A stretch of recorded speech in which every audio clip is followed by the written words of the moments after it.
objetivo principal de esta epístola es contender o luchar, para poner una palabra más simple, contra los falsos maestros. Es el propósito con el que fue escrito esta epístola por parte de Judas, el hermano de Jesús en la carne. Vamos ahora a leer el texto de Judas 11 al 16. Dice así. Dame un segundo porque no lo veo bien.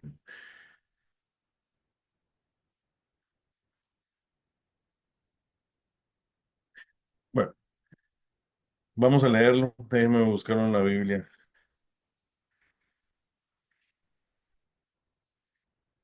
Dice, hay de ellos porque han seguido el camino de Caín, se lanzaron por lucro en el error de Balaán y perecieron en la contradicción de Coré. Estos son manchas en vuestros ágapes que comiendo impúdicamente con vosotros se apacientan a sí mismos, nubes sin agua, llevadas de acá para allá por los vientos, árboles otoñales, sin fruto, dos veces muertos y desarraigados, fieras, ondas del mar que espuman su propia vergüenza, estrellas errantes para las cuales está reservada eternamente la oscuridad de las tinieblas. De estos también profetizó Enoc, séptimo desde Adán, diciendo, vino el Señor con sus santas decenas de millares para hacer juicio contra todos y dejar convictos a todos los impíos de todas sus obras impías que han hecho impíamente y de todas las cosas duras que los pecadores impíos han hablado contra él. Estos son murmuradores, querellosos, que andan según sus propios deseos, cuya boca habla cosas infladas, adulando a las personas para sacar provecho. Eso está en Judas 11 al 16, ¿verdad? Es un solo capítulo.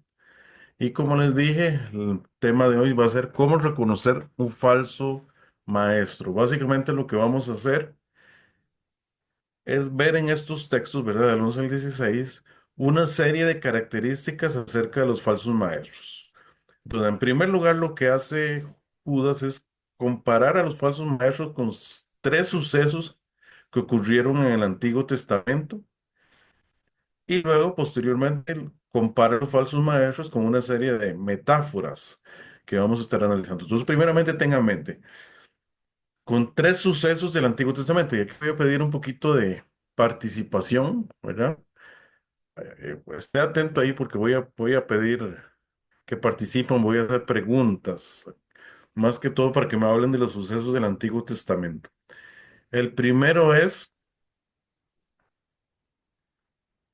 perdón, el primero es buscar otros medios de salvación. Es una de las características de los falsos maestros. O sea, vamos a estar viendo cada una de las características de los falsos maestros.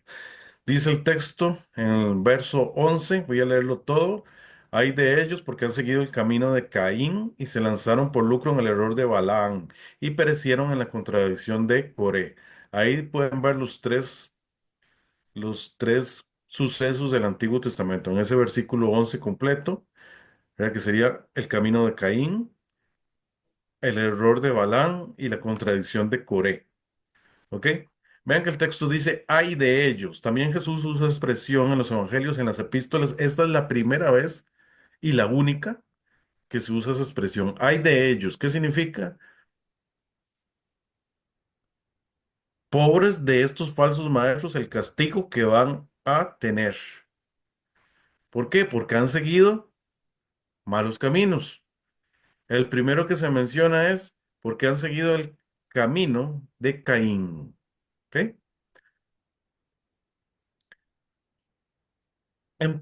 Este lo voy a resumir yo. Creo que todos sabemos más o menos la historia de Caín y Abel.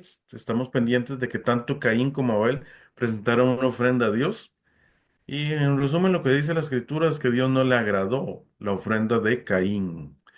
¿Por qué no le agradó la ofrenda de Caín? Bueno, hay mucha especulación, no se han puesto de acuerdo del todo, pero lo que la mayoría ha mencionado, ¿verdad? Los estudiosos bíblicos, es que a Dios le agradó más la ofrenda de Caín porque implicaba derramamiento de sangre. En cambio, perdón, que a Dios le agradó más la ofrenda de Abel porque implicaba derramamiento de sangre. Y en cambio, la ofrenda de Caín era más una ofrenda de frutos y no tenía derramamiento de sangre. ¿Por qué compara Judas a los falsos maestros y con el camino de Caín?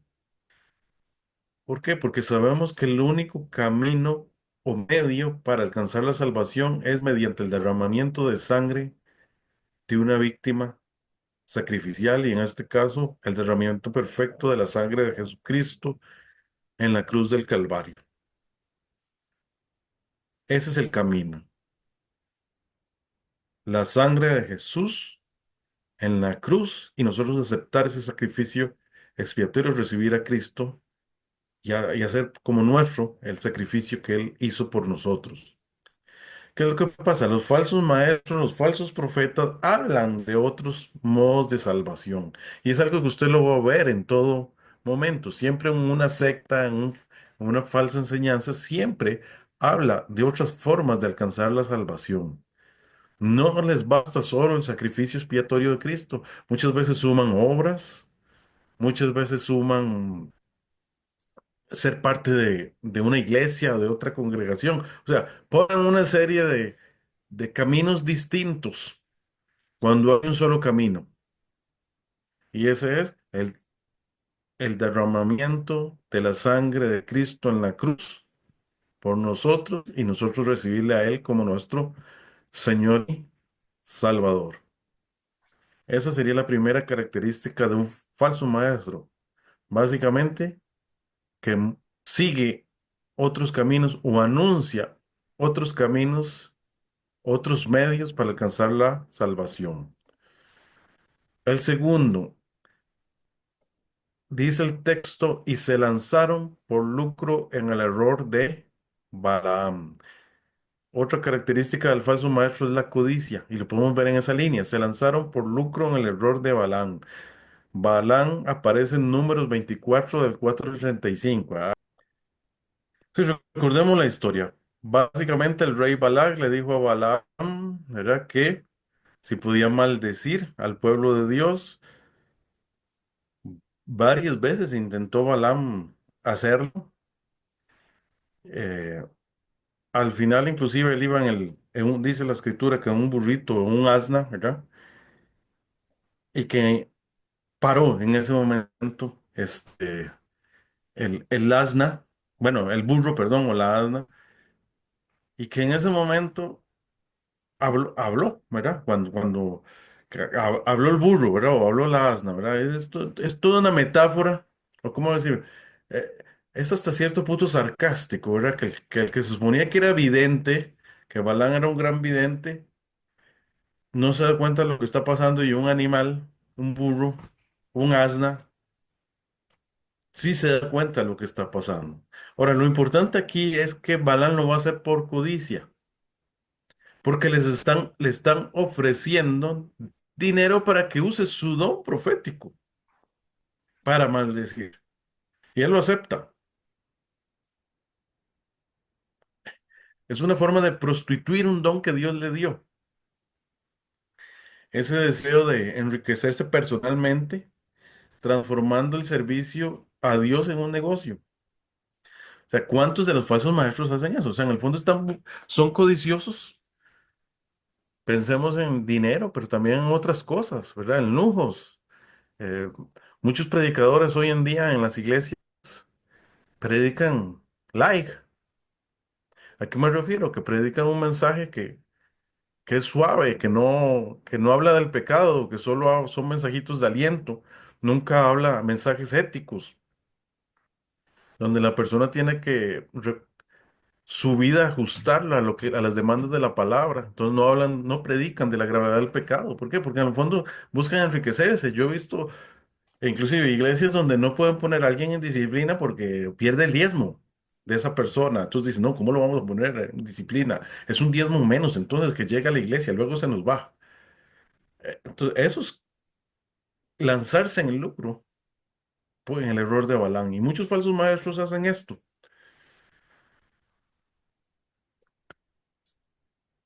Otro punto, otra característica de los falsos maestros, se oponen al orden establecido por Dios. Dice el texto, y perecieron en la contradicción de Coré. Eso es una de las características de los falsos maestros.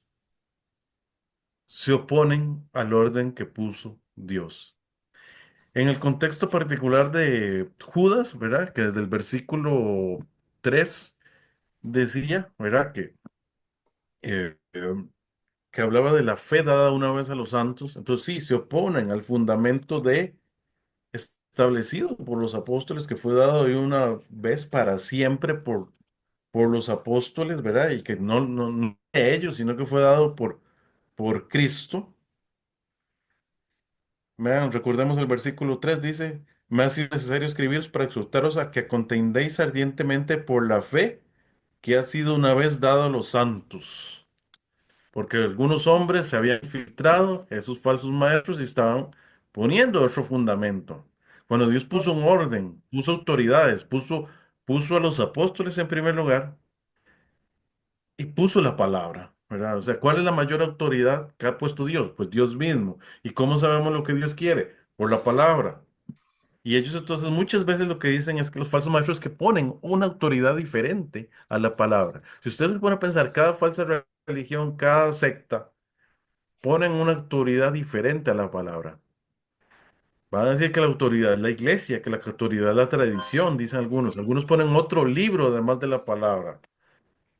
Otros ponen a un profeta además de la palabra como autoridad. Cuando la palabra enseña que la única autoridad es la de Dios mismo, que Él no la dejó en la palabra de Dios. Entonces, esta es una característica de los falsos maestros, ¿verdad? Ponen la autoridad en otra cosa, a veces hasta en sí mismos, como si su palabra fuera inspirada y que estuviera al mismo nivel, palabra de Dios. Entonces, un falso maestro hace esto, es una de las características. Entonces, tratemos de seguir, ¿verdad? Nos está hablando de los falsos maestros que están ahí en medio de la iglesia y que definitivamente eh, no hay que ser, no hay que caer, ¿verdad? En este tipo de cosas sabiendo que ellos ya van a tener un juicio. Recordemos que en los versículos anteriores hablaban de un juicio.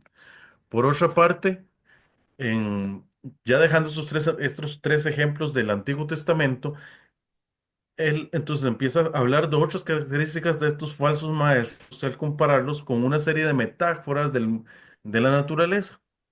Y empieza con el texto diciendo, estos son manchas en vuestros ágapes que comiendo impúdicamente con vosotros se apacientan a sí mismos, ¿ok?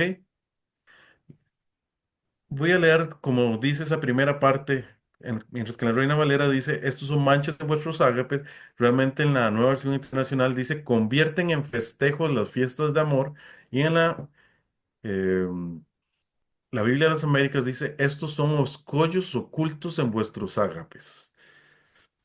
Primero comentar, ¿qué era el ágapes? ¿Qué eran los ágapes? Bueno, los ágapes eran como una fiesta, como una cena compartida, digámoslo así, que se hacía después de la cena del Señor en la iglesia. Entonces, ¿qué es lo que pasaba? Esas cenas compartidas que se hacían después eh, de tomar la cena del Señor, básicamente la habían convertido en una orgía de gula, por decirlo poéticamente. O sea, comían desordenadamente, eh, etcétera, etcétera, de una forma que no glorificaba a Dios en la iglesia. Entonces, por otro lado, esa palabra que significa que Reina Valera traduce manchas, la nueva versión internacional dice festejos. Realmente la palabra en el griego significa rocas o arrecife. Entonces, realmente lo que refiere es que son unas rocas escondidas o arrecifes. Entonces, piensa en la imagen de, de que está el mar y abajo del mar hay rocas. Que es cuando viene entonces la persona que está navegando no ve las rocas. ¿Qué pasa cuando usted pega en las rocas? Se daña el barco, se produce un naufragio. Un naufragio en este caso sería un naufragio espiritual. O sea, lo que está diciendo es que estos falsos maestros son peligros ocultos que pueden engañar a otros para que caigan. Así como lo dice Jesús en Mateo 24 24 que dice que en los postreros tiempos habrá falsos maestros que enseñarán aún a los escogidos. Por otra parte, el texto dice, comiendo impídicamente con vosotros se apacientan a sí mismos. ¿Qué es apacentarse a sí mismos? Básicamente es buscar el beneficio propio. O sea, los falsos maestros buscan su propio beneficio, buscan lujos, buscan dinero, buscan fama, buscan cumplir sus propios deseos pecaminosos, lujuriosos, etcétera. Eh, entonces, eso es parte de lo que busca un falso maestro. No busca glorificar a Dios, busca beneficiarse a sí mismo. No busca beneficiar a la iglesia, busca beneficiarse a sí mismo. Por otra parte, no trae ningún beneficio a la iglesia. Dice el versículo 12, la segunda parte, nubes sin agua llevadas de acá para allá por los vientos, árboles otoñales sin fruto, dos veces muertos y desarraigados.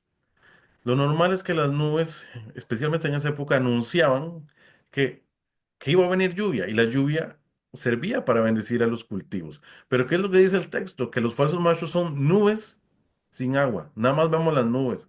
Hacen mucho ruido, se ven ahí las nubes, pero no traen beneficio, no traen bendición. Luego dice árboles otoñales. Al llegar el otoño, se suponía que los árboles ya tenían que haber dado fruto. Entonces ha llegado el otoño y y se ven estos árboles sin fruto. Y dice el texto, dos veces muertos y desarraigados. O sea, no hubo siega, eran árboles muertos que no producen ningún fruto. Entonces, son hombres en el fondo que no producen beneficio ni bendición a la iglesia. Es lo que está enfatizando este versículo 12. Por otra parte, los falsos maestros son inconstantes. Dice el versículo 13, fieras ondas del mar que espuman su propia vergüenza, estrellas errantes para las cuales está reservada eternamente la oscuridad de las tinieblas. Los falsos maestros son como las olas del mar, ¿verdad? Que arrojan la espuma de sus actos vergonzosos. Habla de lo inestable que pueden ser las olas, ¿verdad? Vienen y van. Hay momentos donde parece que están bien, hay momentos donde dan vergüenza. Ondas del mar que arrojan su propia vergüenza. O sea, la metáfora que habla de la naturaleza hace referencia a lo sucio que dejan las olas, también las playas, ¿verdad? Llega la espuma, deja un montón de basura y se va. A eso se refiere la metáfora. Por otra parte, dice el texto, estrellas errantes para las cuales está reservada eternamente la oscuridad de las tinieblas. Aunque en nuestro mundo occidental de hoy en día a veces romantizamos mucho las estrellas fugaces, porque a eso es lo que se refiere al texto cuando dice estrellas errantes, el gran problema que tienen las estrellas fugaces, ¿verdad? Que nosotros pedimos un deseo y lo vemos muy bonito, ¿verdad? Las estrellas fugaces. El gran problema es que no pueden ser usadas para navegación. Y precisamente Dios dejó las estrellas un poco para marcar los tiempos. Y desde los tiempos bíblicos y mucho antes lo usaban para navegar. Entonces, ¿qué es lo que pasa? ¿Por qué dice estrellas errantes para los cuales está reservadamente eternamente la oscuridad de las tinieblas? Porque no sirven. Simplemente, si alguien usa una estrella fugaz como guía para navegar, ¿qué va a pasar? Lo va a llevar al error. Bueno, y de antemano dice, su final de estas estrellas errantes es la oscuridad de las tinieblas. Vamos a saltar unos versículos hasta el versículo 16. Hubo una parte ahí que después, tal vez luego en un próximo estudio lo vamos a tratar, ¿verdad? Para hablar de esta parte, que quiero terminar de cerrar la parte de las características de los falsos maestros, entonces vamos a hablar con este versículo, que son en el versículo 16, que habla de que los falsos maestros son murmuradores, quejosos y aduladores, perdón. Dice el versículo 16, estos son murmuradores, querellosos, que andan según sus propios deseos, cuyo boca habla cosas infladas, adulando a las personas para sacar provecho. O sea, son murmuradores, hablan de los otros. Querellosos, ¿qué significa eso? Son quejosos, se quejan por todo. Es que no debió haberse hecho así. Ah, es que esa plata mejor lo hubieran usado para los hermanos. Como Judas cuando bueno, Judas e Iscariote, ¿verdad? Cuando se derramó el precioso perfume sobre los pies de Jesús. Es que mejor hubiéramos usado ese dinero para los pobres. Bueno, sabía que en el fondo él tenía otras intenciones, ¿verdad? Entonces se quejan, murmuran, y dice el texto, andan según sus propios deseos y cuya boca habla cosas infladas, adulando a las personas para sacar provecho. O sea, en palabras ticas, los falsos maestros son unos labiosos. O sea, tienen una labia para engañar a la gente. Entonces ellos aprovechan eso que tienen para hablar en forma arrogante, diciendo que solo ellos tienen la verdad, adulando a otros para sacar provecho y manipulando y convenciendo a otros con sus mentiras y de sus mentiras. Entonces, con esto cerramos, ¿verdad? Las características que nos presenta Judas, el hermano de Jesús, acerca de los falsos maestros.